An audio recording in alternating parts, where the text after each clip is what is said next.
Hi everyone, welcome back to another tutorial from Wake&Tech. Today in this episode, we will be learning how to change your app icon on Yahoo application using your mobile device. First of all, launch open the Yahoo Mail app on your device and log into your account. After you're signed into the account, tap on your profile icon at the top left corner. In the expanded menu, click on Settings. Under the Settings menu, click on App Icons at the bottom, and you can go ahead and select from the available icon designs. Go ahead and choose a different app icon for Yahoo from the menu and click on OK in the pop-up. Now you can get back to the home screen of your device and you will see the Yahoo Mail app icon changed to your preference.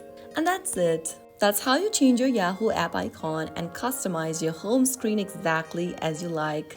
If you found the video helpful, don't forget to like, share, and subscribe to our channel. I will be back again in the next episode. Thank you for watching.